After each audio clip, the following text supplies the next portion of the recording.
I'm so excited to see you tonight. First date, baby. First date, I can't wait. First date.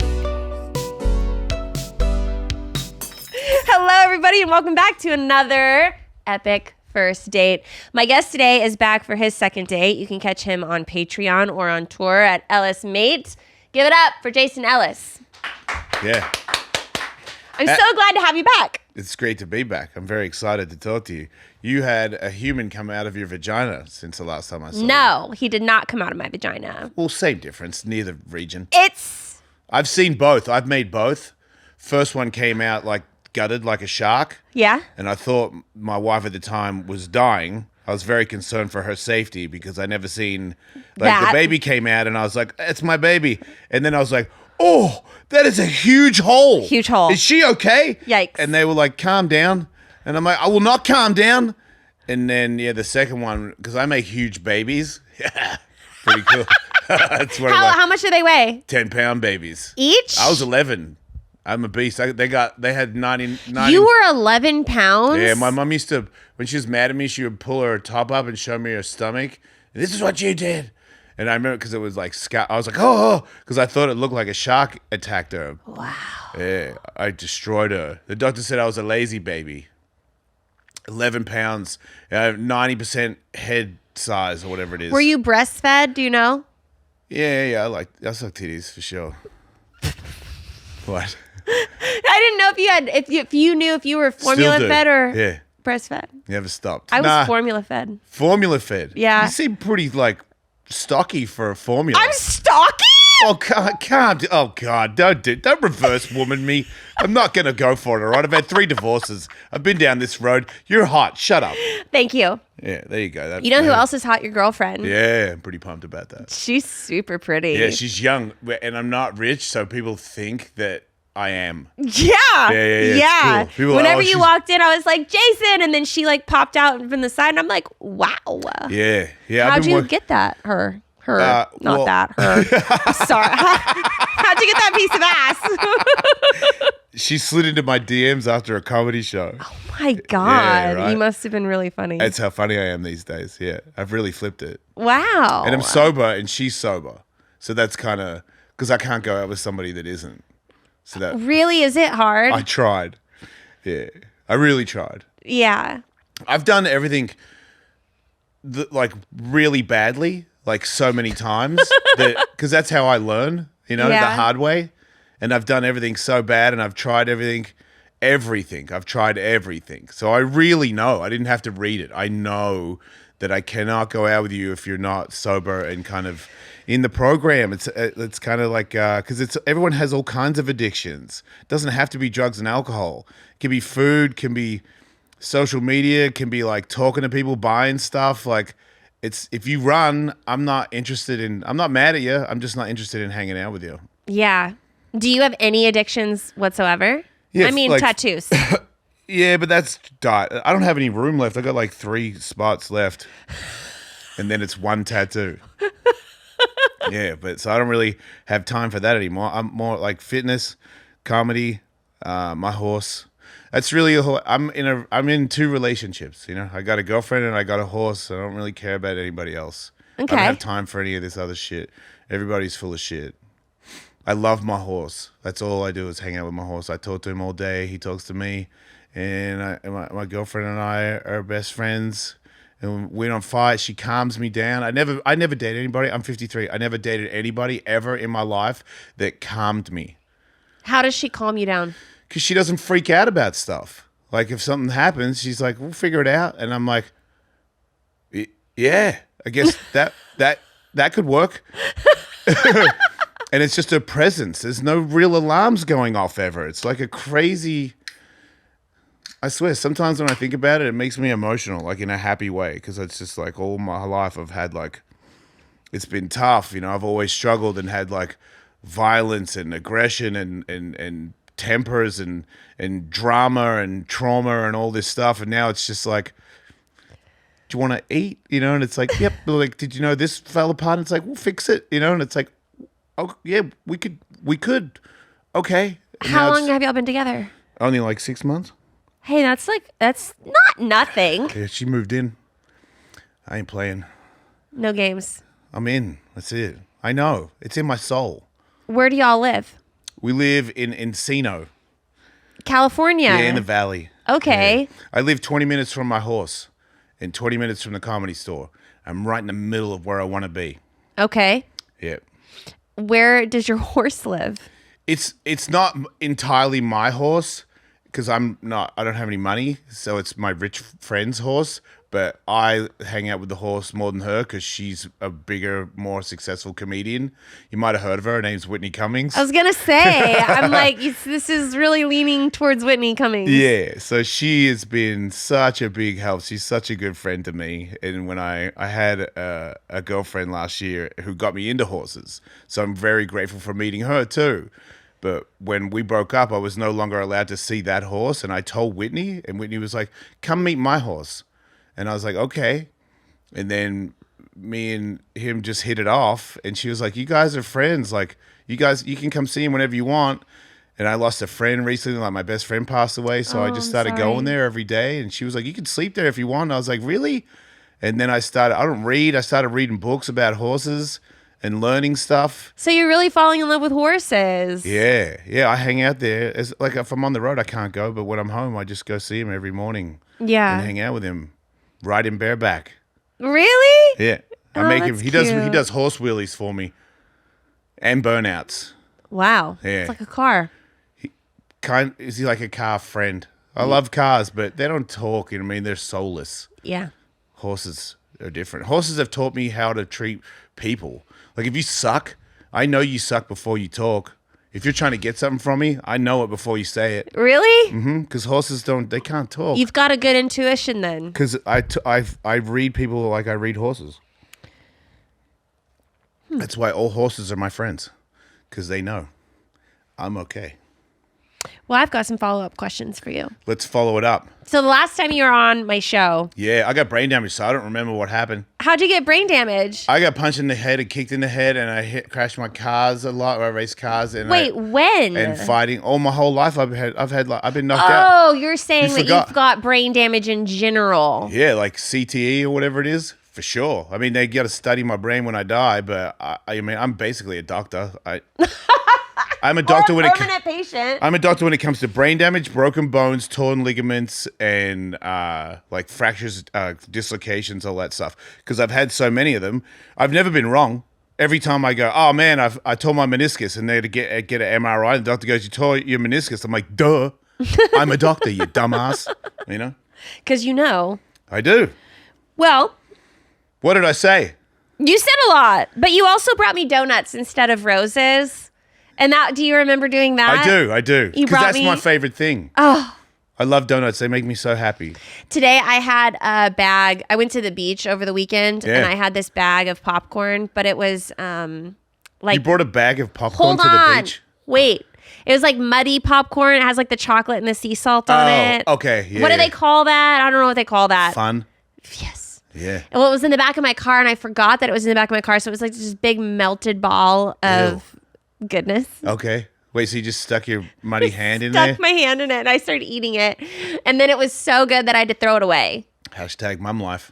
I was like, oh my God. It's like just like this Yeah. gremlin in this parking garage Live it shoving up. my mouth full of. You deserve it.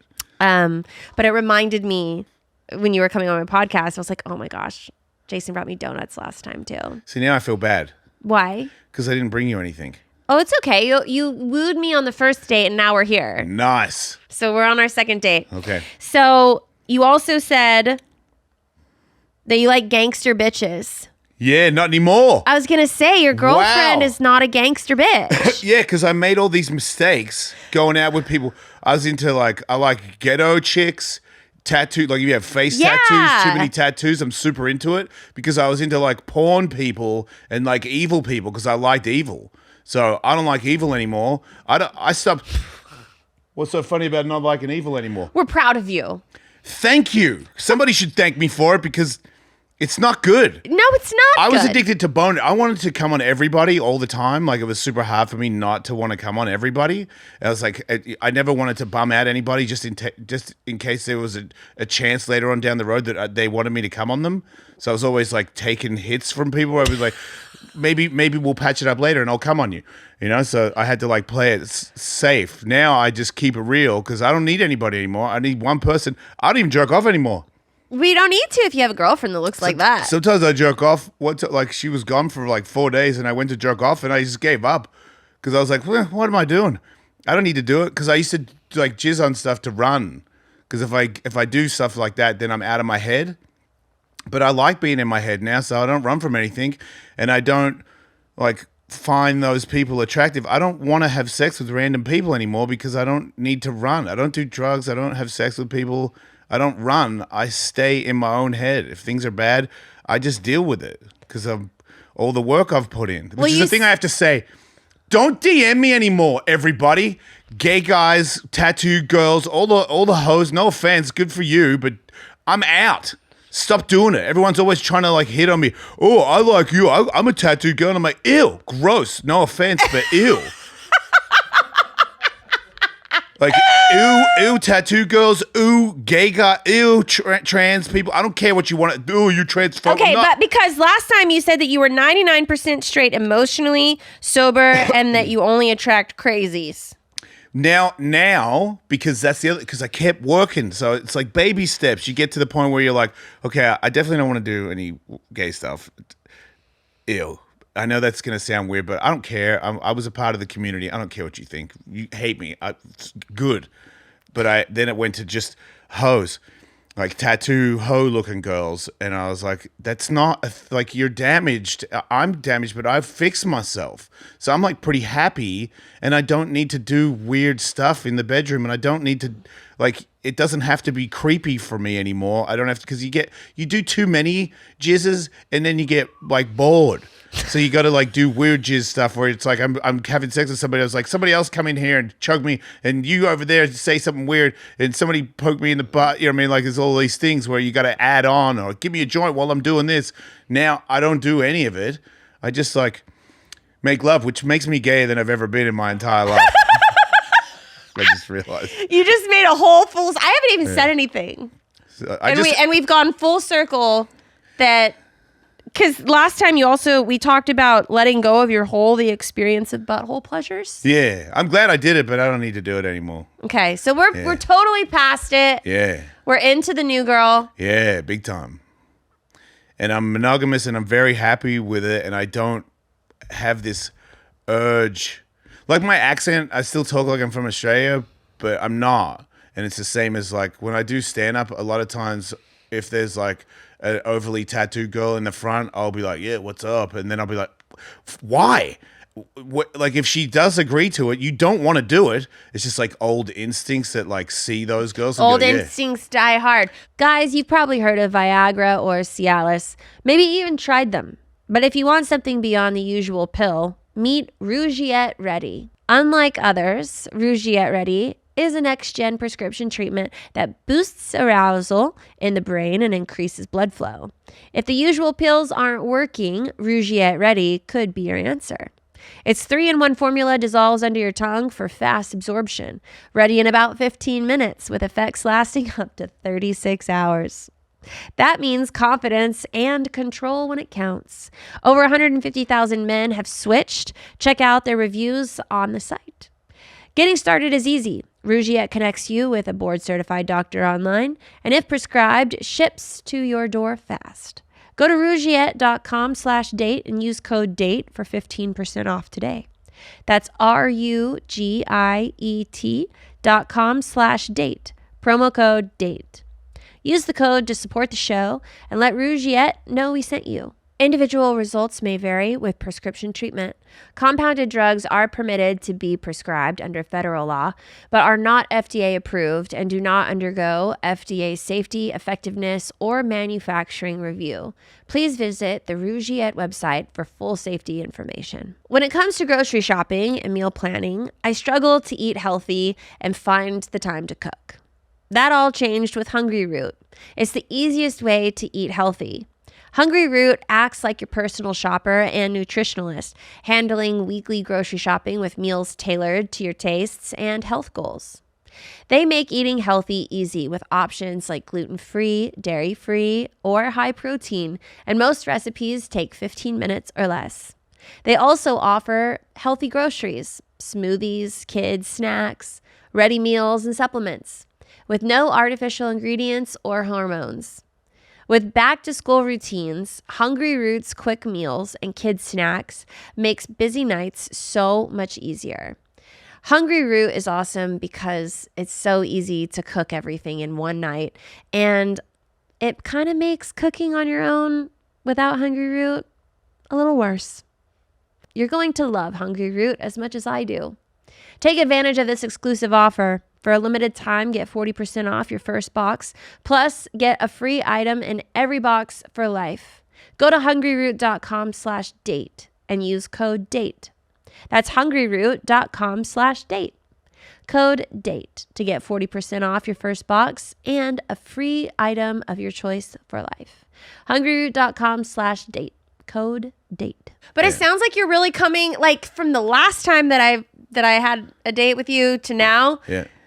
So many things have changed. They really have.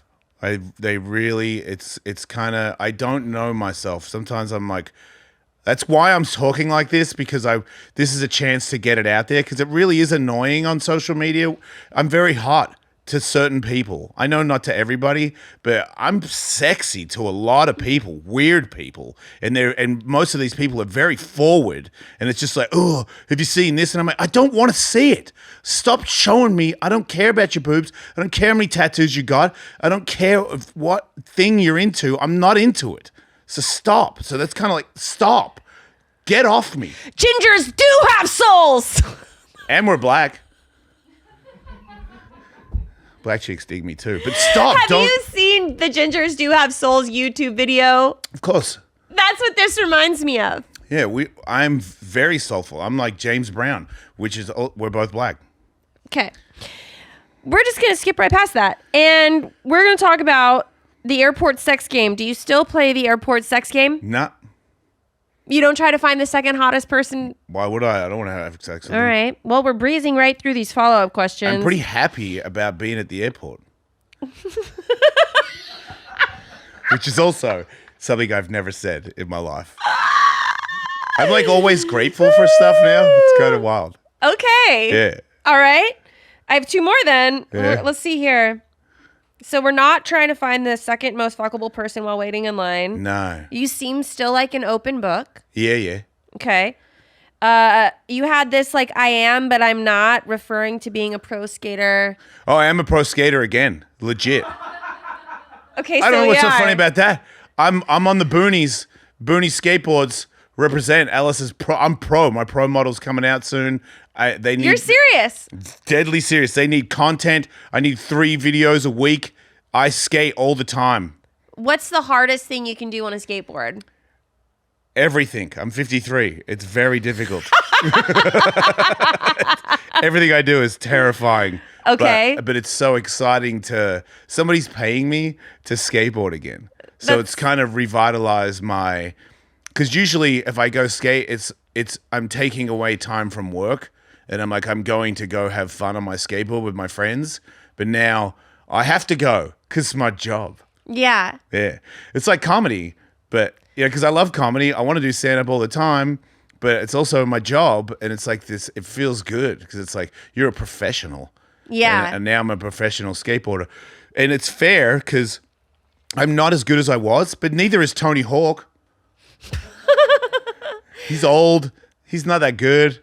He's not that good? Not even, dude. He sucks. Dang. It's my favorite thing to say, man. God, I love the tea. Yeah, because people are like, man, Tony Hawk, new video game. Well, yeah, thanks for putting me in it, by the way, Tony. Appreciate that. But yeah, he's been so nice to you and he sucks. He's done a lot for me. I'm just razzing him, but it's also, he's the legend of skateboarding. He made skateboarding what it is today, and no one would ever say anything bad about him. What was that skateboarding movie with all the little kids?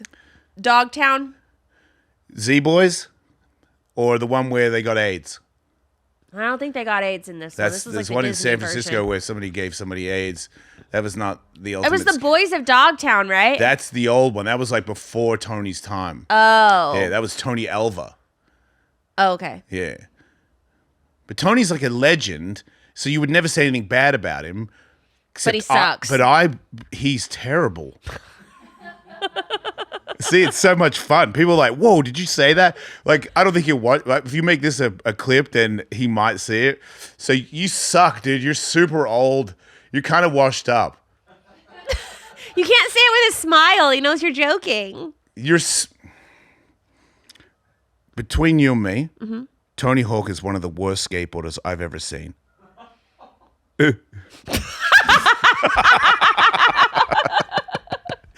He's so bad. Between you, me, and the rest of the internet. Yeah. All right. Well, what is the most romantic thing that you have done for your girlfriend so far? Oh, that actually happened recently, and she reminded me of it today. I was on the road last week in Providence, Rhode Island, and I was walking down the street, and I found some hippie incense place, and they had all these little rocks and little like beads and stuff, and I collected a bunch of beads and got the fishing wire thing and all the little names, and I made a bracelet because she calls me Zaddy. Because Zaddy, I didn't know this, but Zaddy is like an older guy that's like A daddy. yeah. So I'm a Zaddy. So I put Jason and Zaddy in it, and with all these little jewels and little stones. What are you laughing at? It's very romantic. I spent hours putting this thing together. I'd never made jewelry before. And when I gave it to her, she was like, who made this? I was like, I made it. And she couldn't believe it. And she said it's the nicest thing any man has ever done for her. Really? Yeah. Wow. Zaddy vibes. Zaddy in the house. Huh? Yeah. Does she travel around with you? What does she do? She's a fit model. I can tell. That's obvious. And we're going to Utah. She might sell insurance for one of my friend's insurance companies. Okay. And so she can work from home. So yeah, that's what she does right now. So what's next? What are your big plans? I'm just trying to be really good at comedy and, still skate. And I almost got a bare knuckle fight. Bare knuckle reached out to me and they were like, would you take a fight? And I was like, yeah, for money, like if you pay me enough money to pay off my ex-wife, I'll fight anybody. I'll fight an elephant for that fee, but I don't know if they're going to give me that kind of money. Yeah. So I don't really want to fight anymore, but I train like veterans every Saturday.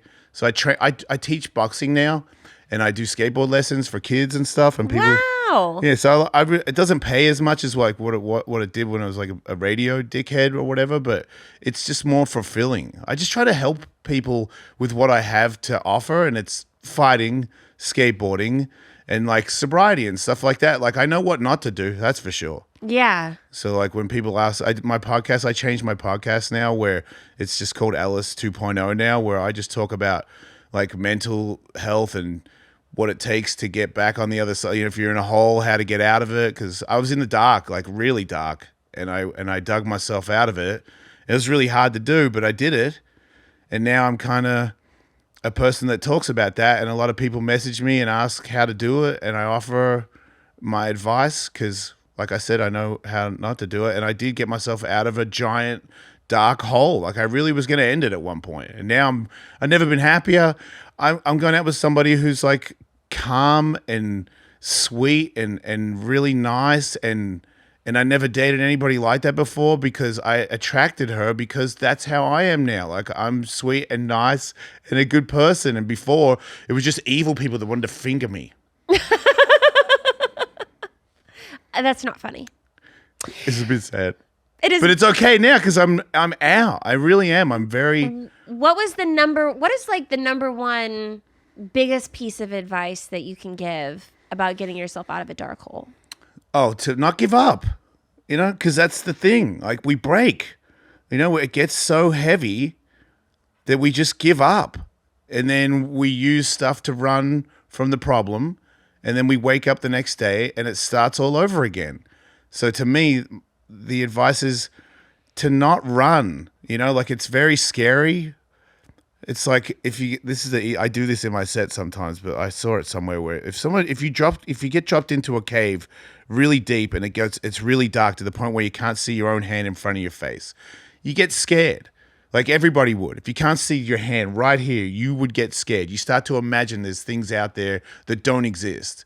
And that's what it's like being like in this thing where you're running from your past, where if you smoke weed or you drink or you have sex with somebody or you eat Taco Bell, whatever it is that you do to run from stuff, you shouldn't eat that stuff, by the way. Taco Bell? Fat people. I can say it. There's fat people out there. Don't be so fat. And be like, oh, it's like you're gonna call me fat? Well, you are. You can be not fat. You know, I can be, I can be not gay. I can be not a junkie. I don't see how that's funny. You can not be it. You just got to work at it. You got to analyze, why am I doing this? Why do I do it? What makes me do it? The things that, like, when things get tough, you go, let me watch Netflix, or I'll go out, I'll have a beer. Like, you're running from it. You got to sit with it and face it and analyze it. What can I do to change it? If there's nothing I can do to change it, accept it and move on. And I feel like a lot of people might be like, they can say, I've accepted it, I've moved on. You probably haven't. You need to really sit with it, like days, nights, by yourself, not like reading a book or flicking through TikTok. You got to sit with it and like really understand why you act a certain way when you hear or find out certain things.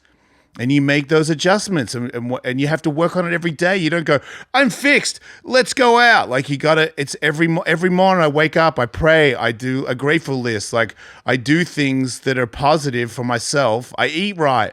I take care of myself. I take care of other people. Like, my main thing is I wake up in the morning, I'm like, what can I do to help somebody today? Is there anything I can do that can make anybody's day better? That's awesome. But when I think about that, you think less about yourself. Yeah. Because I think I've always been pretty hot on myself. Like, I always thought I was pretty cool. Obviously, Yeah. I am very cool, but like, relax. It's not that big of a deal. So in your relationship that you're in now, Yeah. besides the fact that she can keep you calm and you guys are having like a nice, stable, solid relationship, is this the longest relationship that you've been in a while? No, after I got divorced, I slept with porn people because those were my only friends. And then I realized they weren't my friends. No offense to them. I understand they got their own circumstances. But then I started to analyze why it is that I end up with those kinds of people. And then I started to sort of cut that part out and try to find a normal person. And I think it might have been around when I saw you, where it was the only people that like me are crazy people. Yeah. And I know, like, I'm using words that like trigger some people, but it's not their fault either. But I get it. Like, look at the way I look. Like, if you're into me, you're probably retarded, you know? It kind of makes sense where you're like, yeah, maybe he'll choke me. And I'm like, ew, choke yourself.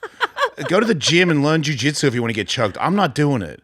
So that I made those adjustments, and then I just was, like I said, I had to really sit with it. Like, what do I really want in my life? Like, if I don't have this girlfriend that wants to sleep with other people or do weird things, will I be happy? And you know, I had to find out. Like, is this a lie? Like, am I pretending to be somebody to make me happy? Like, just pretending to be somebody who's a nice person and likes just normal stuff, like a normal day, like enjoy a sandwich or something. And I was like, I don't feel like that I could ever be that. I've always been a guy that's like, I need fire and explosions and titties, you know, like everybody's titties, not 2. I need 100 of them. Yeah. And then with time, I just became. I went on dates where I was like, I'm not going to try to sleep with them, which is also weird. When you don't try to sleep with a girl, this is how sad the world is. People would always thank me for not trying to sleep with them after dinner. And I'm like, who tries to bone you after dinner? It's one dinner. You don't know me. Why? But apparently all dudes do. So I never, and then there was a few girls that said they don't drink, and then they did drink, and then I was like, I'm sober, but I smoke weed, and I'm like, okay, well maybe that would work. No, it doesn't work. I tried that, and then I gave up, and when I gave up, that's when I met her, which is kind of how it works. God does that to people. So are you? You've let go of a lot of the freakiness, like you're not All of it. Are you freaky with her, or are you just not freaky? I mean, I don't. This is the other thing. I used to tell everybody everything, but like what my girlfriend and I do in the bedroom. Oh, well, don't be lame. It's not a secret. Don't let it be a secret. I'm not what I was. Okay. We talk a lot, but You're right. You are still gay. in a different way. But yeah, I agree. But yeah, I don't. I'm just teasing you. I'm happy for you. I think that's great. It sounds like you're really, really happy. It's so much less stressful. Like trying to like up yourself. Like what can I do tomorrow night? Is it's like just enjoy it. It's kind of like if you're a surfer and you want to like do 540s. Like my sex life is like I just want to get barreled and hang out in the barrel and then get shot at the end. That's it, man. Oh, I ain't trying to do a bunch of tricks on the lip. Metaphorically speaking. That's a great metaphor. Yeah. You know what I mean, right? 'Cause Yeah. that's how I surf. Skateboarding, I try to push it. Surfing, I'm like, just ride the wave. Just have fun riding the wave. Yeah. So that's kind of, if something happens, we do something new, cool, I'm into it. But I'm not like, what? You flip over, dude. You know what I mean? What if I put my own foot over the back of my own head? You know what I mean? Like, just stop. Because it got crazy. Like, I'm just like spinning around like spider banging. It's out of control. Well, it sounds like you just got a lot of it out of your system. Yeah, just in time. Because getting old, man. Like, calm down. Stop trying to do 360s on people's pussies. Go hang out with a horse. That. I think that had a lot to do with it. I really do. Like this horse calmed me down. It like made me like I hang out with the horse. We don't talk. I just stand there next to him and like the sun's on our faces, and I just sit there. And I never could do that. I could never sit. I got to get high, or something's got to happen. I can't just sit. How old were you when you started getting high? Like 12. And what age were you when you like quit all of it? 51. Wow. Yeah. So your whole life has been Yeah. heavy. Yeah. Yeah. When I was a professional athlete, I was doing more drugs in my prime than I ever did, which is That's crazy bad to move. think about. That's like your whole life almost. Yeah. How did you get exposed to it when you were 12? My parents did a lot of drugs, so it was always around me. There was like a lot of damage. A lot of people slept with me. Like I said, I've always been really attractive as a kid, as a teenager. I recalled recently on my show people that when I was 16, 17, and then 13, like there was like a bunch of women that slept with me when I was really young. And I never, at the time, it was like, yeah, you know what I mean? Like, old ladies are having sex with me. I'm cool. And my dad knew about some of them, and he thought I was cool for it. I slept with one of the girls that he slept with. Yeah, there's no boundaries in my life. So that's why it took a long time for me to catch on, where I was like, wait a minute, that's not normal. Wow. Yeah, I had like an episode recently on my podcast where it dawned on me right there and then while I was telling a story, because I used to tell the story about, I went to my mom had a naturopath, and the naturopath lady said, Jason, my mom was worried about me because I was, a troubled teen or whatever. And she was like, I'll take him to this camp. It's a 3-day camp to help people with mental breakdowns and stuff like that. So I go, and I'm 16 or 17, maybe not even 17 yet because I hadn't been to America yet. And it's a 3-day thing, and it's like everyone there is old, like just old people. And one of the days, because they're doing like stupid therapy, or I don't know what it is, people looking in the mirror, talking to themselves. I'm like, this is so stupid. And then we go to a pool for a day, and I'm like, oh, cool, a swimming pool, and it's rented out, so there's nobody else. And they go, you have to get in the pool naked. And I'm like, I don't want to get naked around a bunch of old people. And I remember walking around the pool to get in, and everybody else is already in the pool because I was scared to take my clothes off in the dressing room with everybody. And now I'm walking around the pool, dick swinging, and they're all looking at me, and I'm like, man, this is hard. I get in the pool, and the guy goes, okay, pick a partner. And I'm like, I am not picking a partner with my dick in the water. Like, I am uncomfortable. So everybody picks a partner, and there's only one guy left, and he's like 80. He's like an 80-year-old dude, like basically just like a wobbling sea turtle in the pool. And they go, okay, team up. And I'm like, oh my God, this is brutal. And they go, so you're going to cradle your partner because it's like a rebirth or something. I forgot exactly what it was for.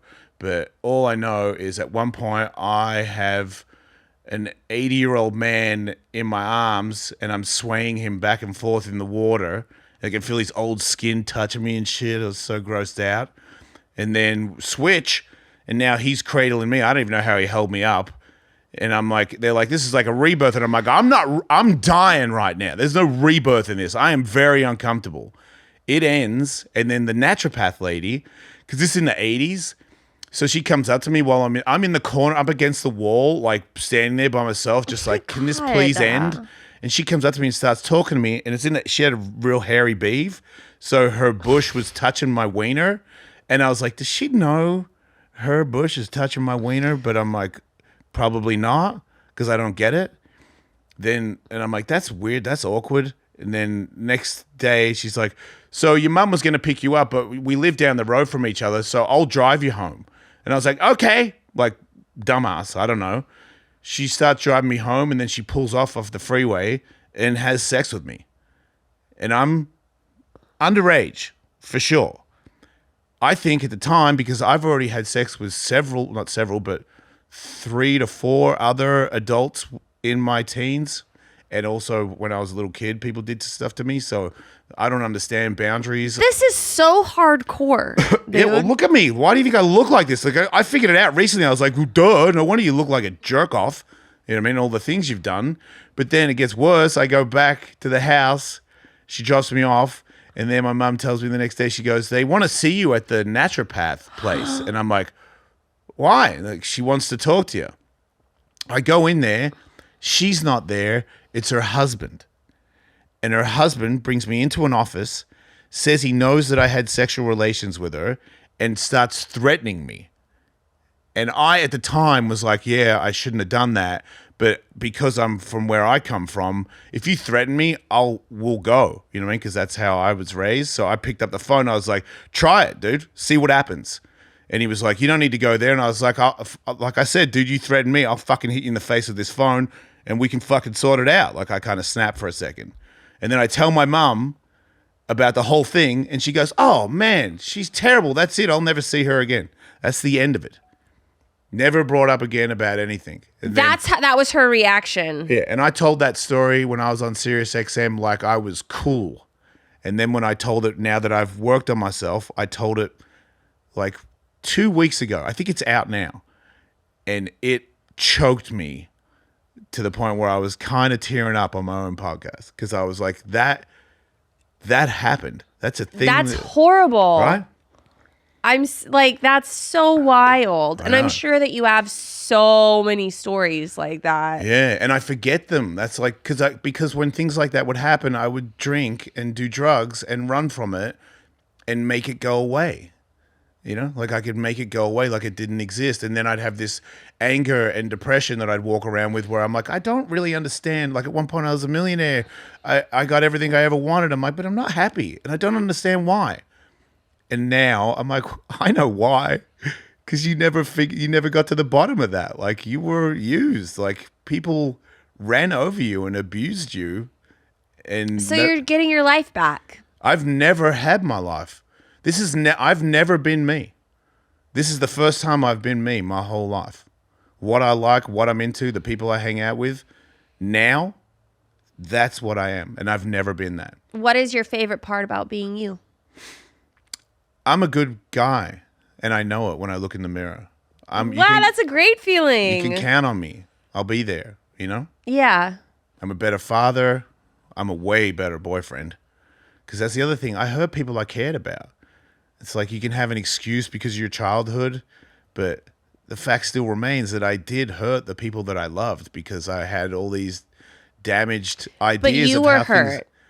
It's easy to hurt other people when you're hurting. Right, but it doesn't excuse it. It doesn't make it right. Right. So that's why I've made all these I've apologized to everybody that I've hurt.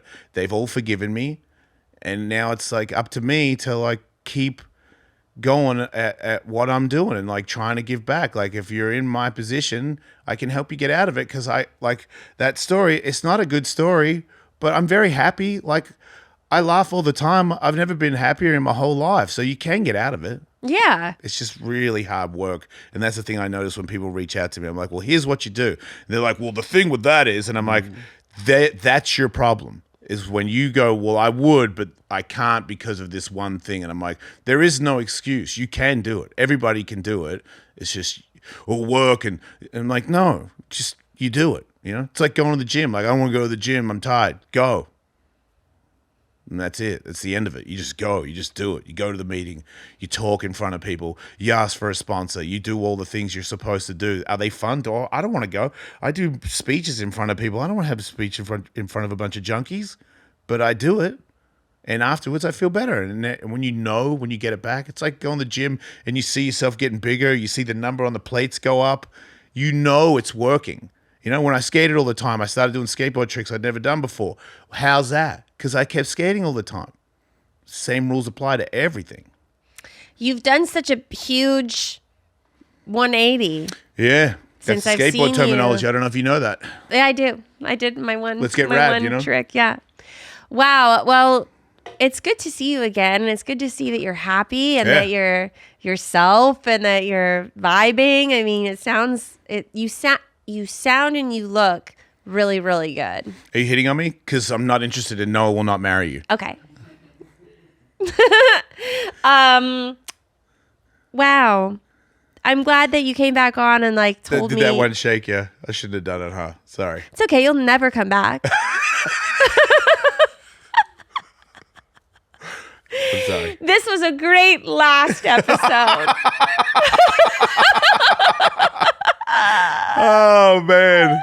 I'm just kidding. I love you to pieces. Oh, I I'm love glad you. that you're happy. awesome. I love your show. You know? Since you've been here, I've gotten married and had a kid. So, yeah, I saw it. I've been watching. you know? Yeah. Yeah. I'm taken by 2 men now. Good. I'm happy for you.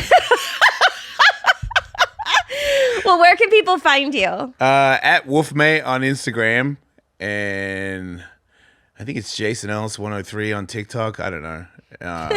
But my tour dates is thejasonellis.com, and my clothing line is on there as well. And the Jason Ellis Show or Ellis 2.0 is a free podcast. And then I have my Patreon where I do 3 shows a week on that.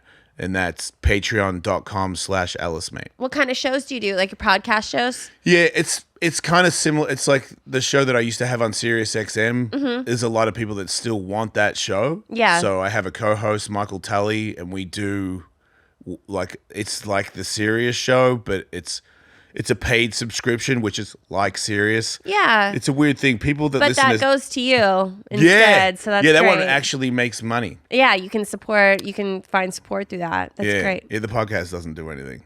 But Well, it helps people. It's nice that it helps people and people can help you in return. Yeah, exactly. All right, Jason. Well, thank you for coming on. Thanks for having me. I'll have you back again, even though you don't like me. What? Huh? No, I just want to marry you or have sex with you. Okay, deal. I really like you. I like you too. Okay. Okay. I'll bring donuts. Okay. Okay. Thank you guys for tuning in to another episode. We'll see you next time. First date, baby. Are you really drinking a glass of milk with dinner? First date, I can't wait. You told your mom about me?